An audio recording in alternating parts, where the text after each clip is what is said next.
ایک بیٹی کا سوال ہے. میری ٹیچر نے مجھے بتایا کہ حضرت محمد صلی اللہ علیہ وسلم کی وفات کے بعد حضرت عائشہ رضی اللہ عنہا نے اپنے بال کاٹ لیے.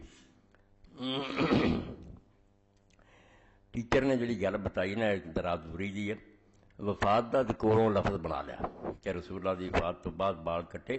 یہ اس حدیث پاک سے نہیں آتا تو نہ کلی حضرت عائشہ رضی اللہ عنہا آتا ساری رسول کریم علیہ السلام دی ازواج مطہرات دا آتا.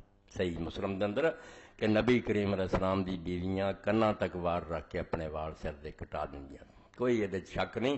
اس تو شیخ عبدالعزیز بن باز مفتی اعظم سی سعودیہ دے فوت انہوں نے آخیا یار تسی کولوں دین بناؤنا جے حضور دی بیویاں کٹے تمہیں کی تکلیف.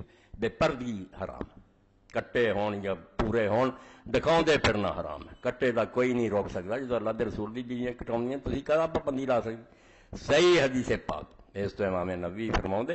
ایک کئی مولویوں نے آپ جان چھڑاؤن لی بنائی ہے بھائی نہیں حضور دی زندگی جو نہ کانوں کٹاؤنے سی اس وقت زیب و زینت دی ضرورت سی وال لمبے چاہیے سی. بعد جدو نہیں زینت رہی انہوں نے پھر سوگ چ کٹا لیا. آخر کڈی بےہودہ گل کرتے جی. پہلے تو زینت دا بھی تصور بدلتا رہتا. اسے لمے وال زینت ہوگا ہوں کٹاؤنے زینت ہے.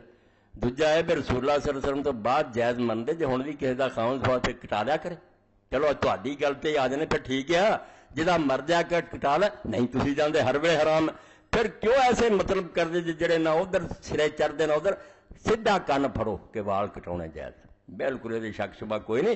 اسی پرانے بندے میں چڑھ جائیے بھی کڑی نے کٹائے کوئی گلا نہیں. دین ساڈے مگر نہیں چلتا. صحیح حدیث پاک ہے مسلم شریف کہ رسول کریم کی بیویاں ایک دی گل نہیں ساریاں جڑیاں کل وفرا کرنا تک رہندے سی کٹاؤندیاں. بے پردگی حرام ہے بھائی. بے پردگی نہیں ہونی چاہیے.